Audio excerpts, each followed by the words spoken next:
How many people in your life know exactly how much you've sacrificed to stay out of a mess they made?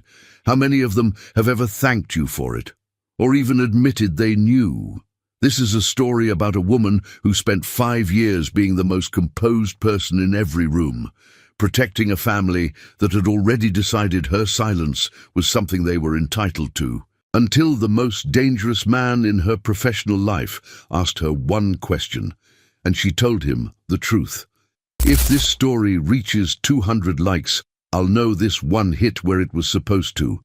Drop a comment and tell me where in the world you're listening from.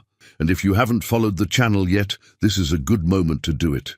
New stories go up regularly, and you don't want to miss what's coming next.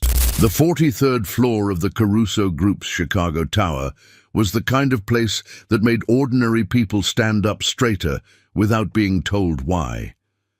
The floors were pale stone.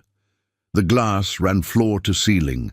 The furniture was dark and unadorned, chosen not for comfort, but for authority.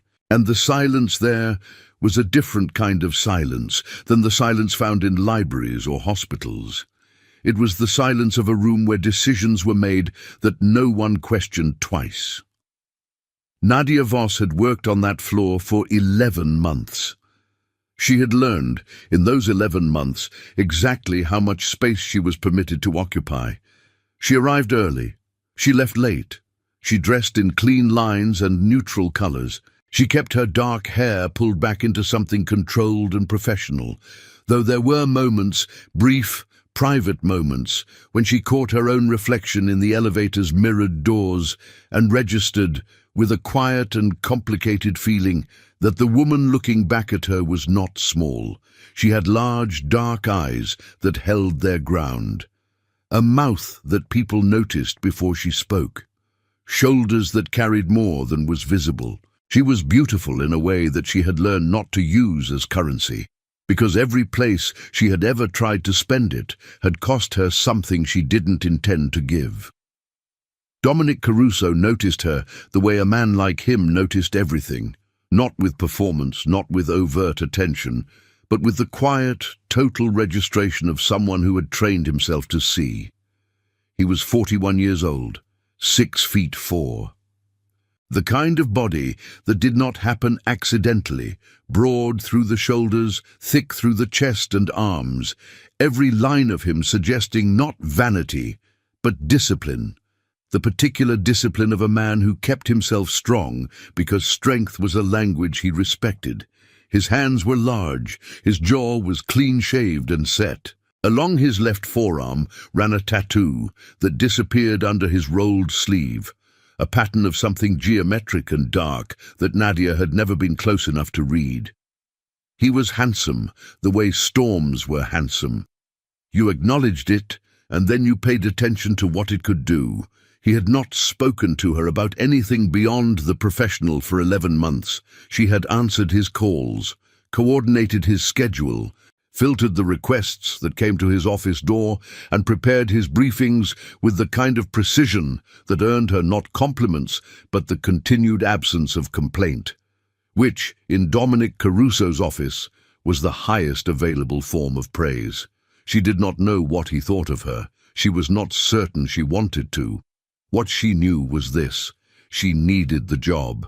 She needed it in the specific, airless way that people need things, when the alternative is not merely inconvenience, but collapse. Her father, Marcus Voss, had borrowed heavily 5 years ago. Borrowed from the wrong people, through channels Nadia had not been aware of, in arrangements she had not signed but whose paperwork, when it surfaced, bore her name. Her name, written in her father's handwriting, beside lines she had never read. She had confronted him once. He had looked at her with the soft, practiced sorrow of a man who had long ago decided that his own survival was the only survival that required active protection. "I needed someone they'd believe in," he had said, as though that explained it, as though it were merely a technical problem she had failed to understand. Her brother Theo had known. That was the part she had never managed to fully absorb, that Theo, who was 2 years older and who had been the person she called when things broke, had known and had said nothing because the scheme had been partially structured to run through his own debts before it funneled into the documents bearing her name. He had been protected by the very thing that put her at risk. He had watched her take the job at the Caruso Group, a job she had needed precisely because the financial pressure on her name had made ordinary employment complicated and ordinary credit unavailable. And he had never said a word. She had tried not to think too hard about what that meant. On the morning everything changed, Nadia arrived at 7:42 and found the floor unusually alive for the early hour.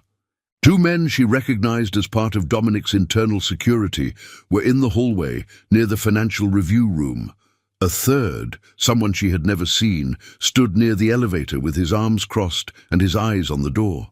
She sat at her desk, opened her system, and began her morning sequence. At 8:15, Dominic walked out of his office with a tablet in his hand and stopped at the edge of her desk.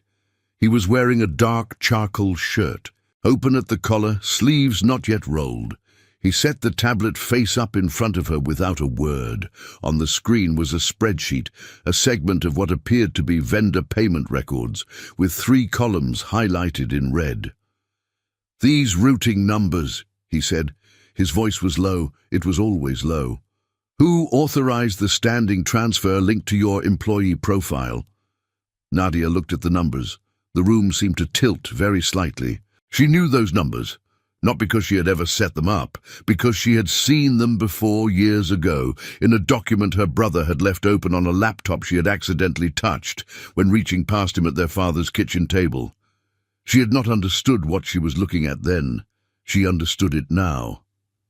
"Mr. Caruso," she said, and was surprised by how steady her voice came out. "I didn't authorize that." He didn't move. He didn't raise his voice. He simply watched her with those dark, still eyes that contained everything and revealed nothing, and Nadia felt the precise weight of being in a room with a man who had built an empire partly on his ability to know when someone was lying.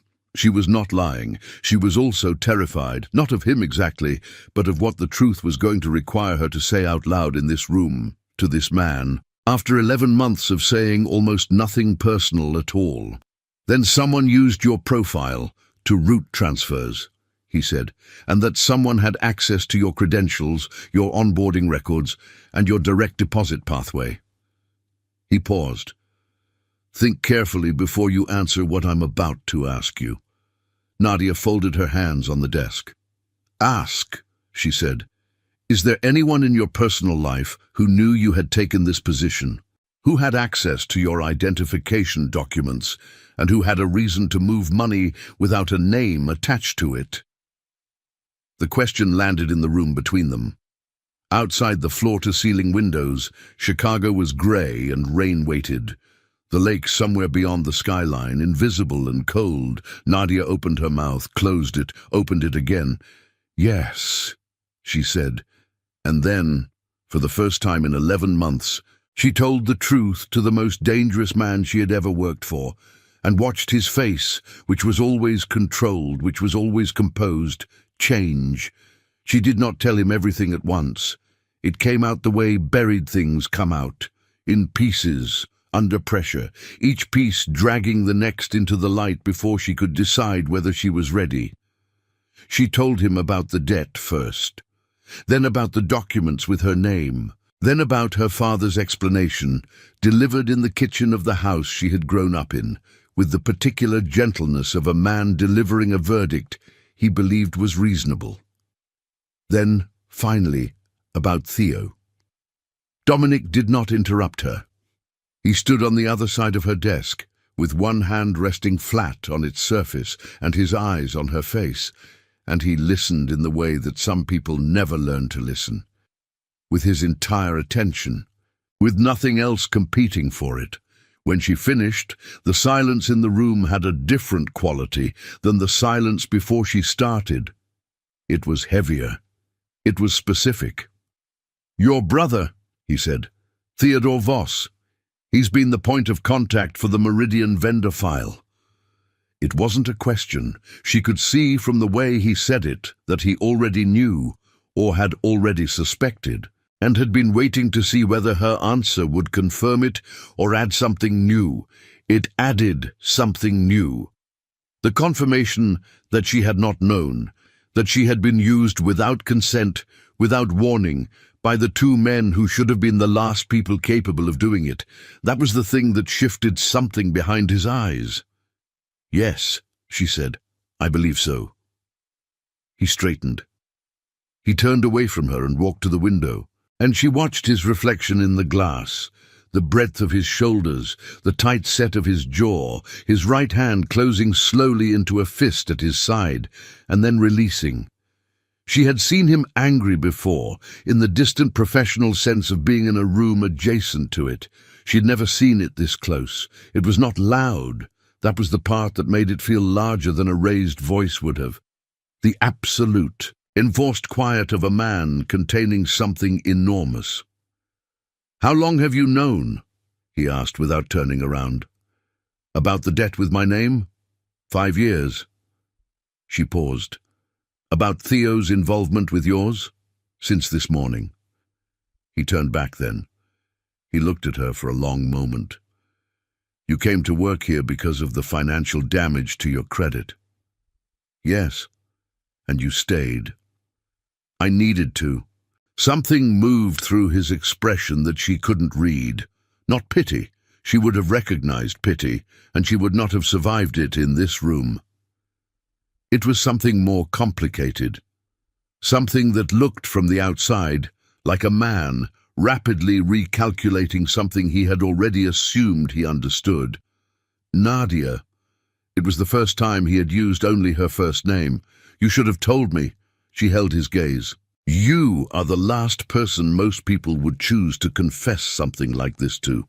"I know what I am," he said quietly. "That isn't what I'm talking about." She didn't respond immediately. Outside, the rain had begun in earnest, running in clean lines down the glass, and the city below was wet and grey and indifferent. She thought about what it meant that she was sitting here, having this conversation, in this office, with this man. She thought about the weight she had been carrying for 5 years, the quiet, daily weight of a name attached to a debt she hadn't made, the particular humiliation of being complicit in something by the mere fact of having been born into a family that found that compliance convenient. The worst part had never been the money. The worst part had been the understanding that she had been chosen precisely because she wouldn't cause trouble, that her composure, her competence, her silence had made her safe to exploit. She was done being safe to exploit. "I need to know something," she said. "What happens to Theo now?" Dominic crossed his arms. His expression did not soften exactly, but it recalibrated. "That depends on how this conversation goes. It depends on me. You're the one whose name is on the documents. You're the one with standing to press this in either direction. I'm not in the habit of making decisions about people's families without consulting the person those families damaged." She looked at him. "That is either a very generous policy or a very effective one."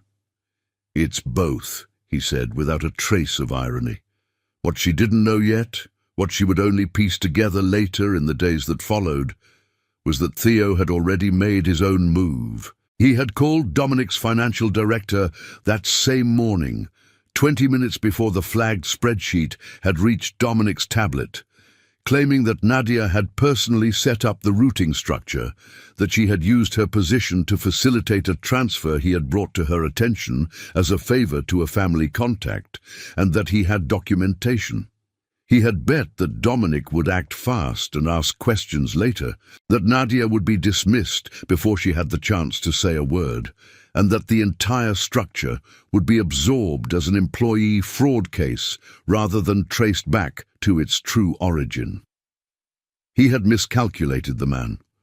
Dominic had received that call. He had listened to Theo's careful, pre-constructed version of events, and he had said nothing beyond that he would review the matter.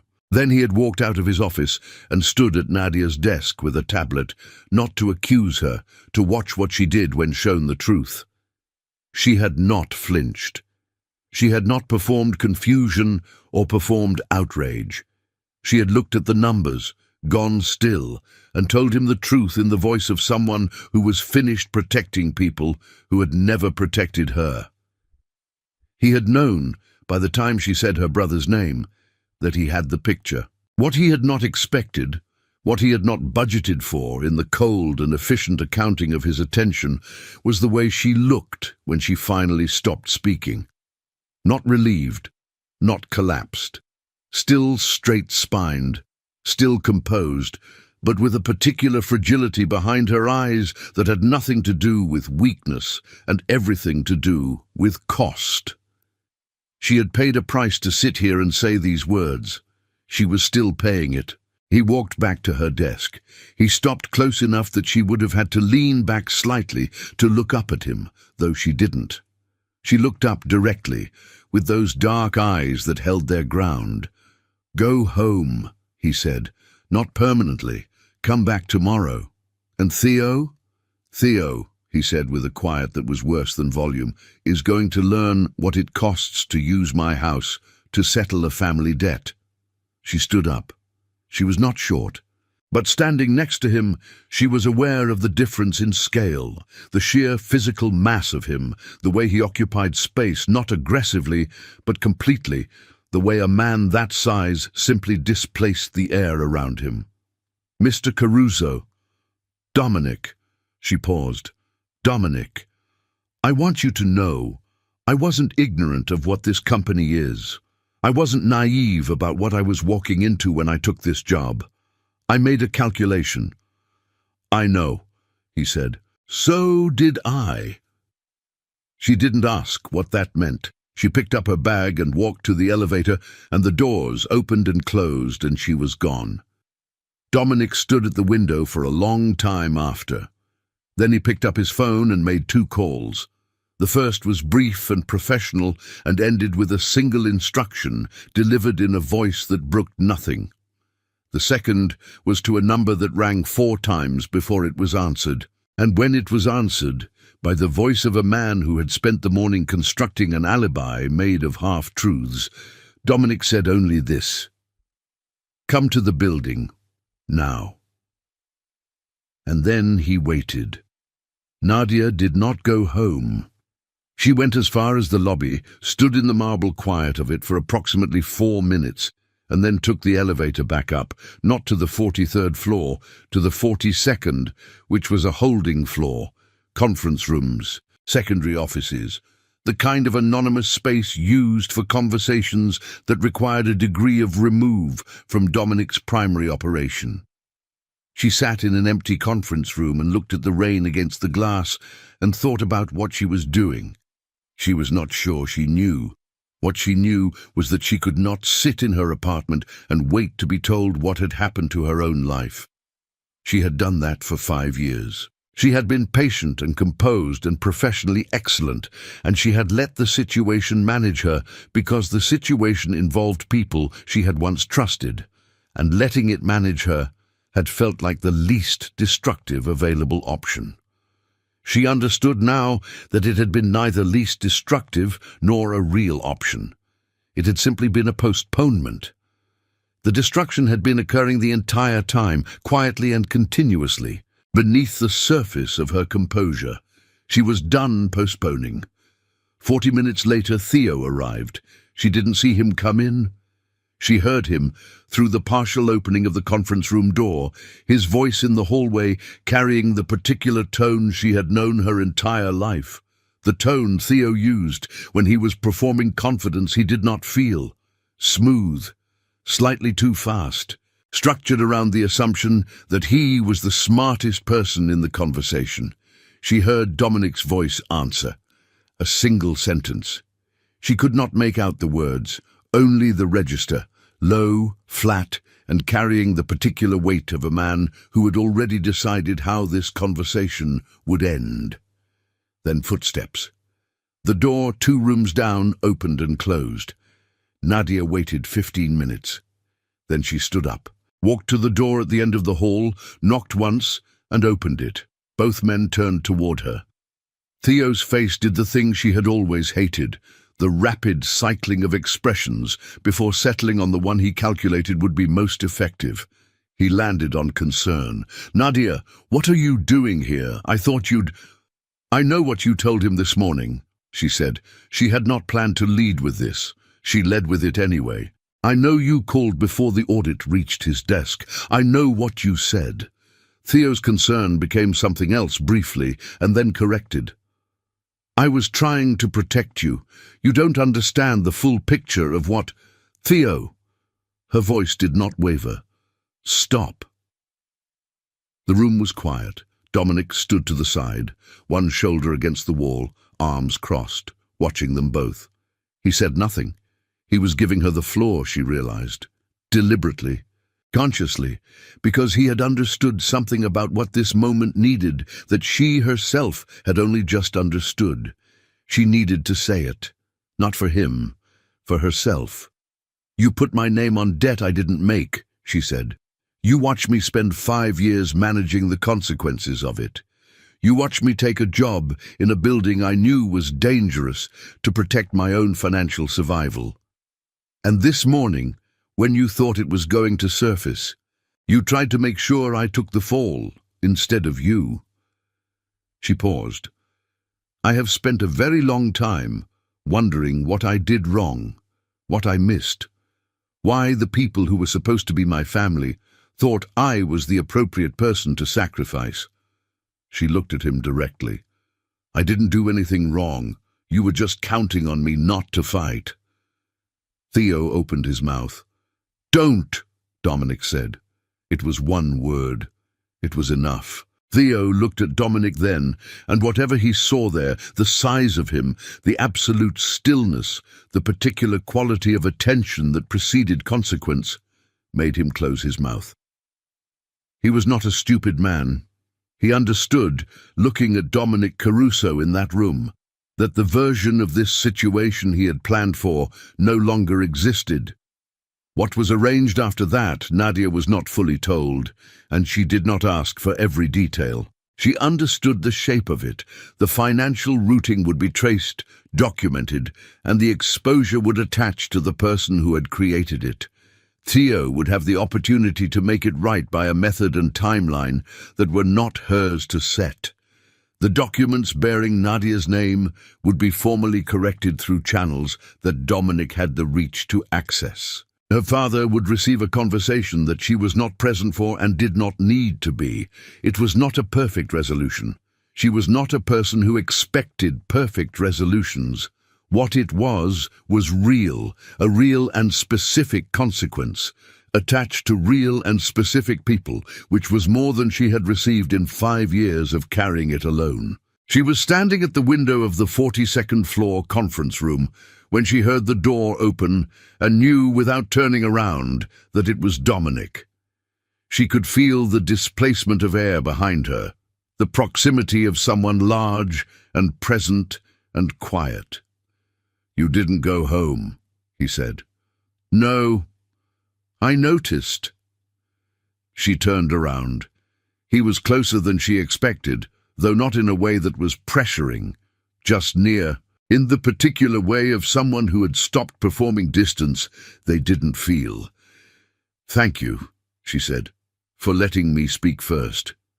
"It was yours to speak," he said simply. She looked at him.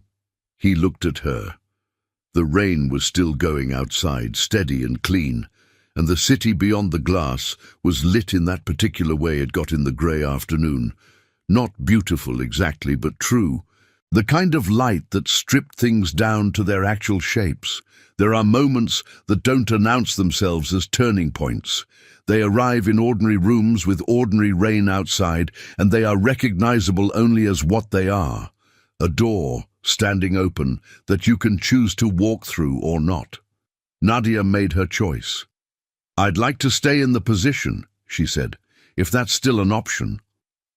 Something that might, on another face, have been called a smile moved briefly through his expression. "I never offered you leave." You said come back tomorrow. I did. He held her gaze. But that was before I understood what it cost you to still be here today. She was quiet for a moment. Does it change the offer? It changes what I'd like to offer, he said. But that can wait until tomorrow, when you've slept. She almost laughed. It was such a precise, deliberate, unexpected thing to say, practical and careful and entirely devoid of performance, that it landed differently than she was prepared for. All right, she said. She picked up her bag.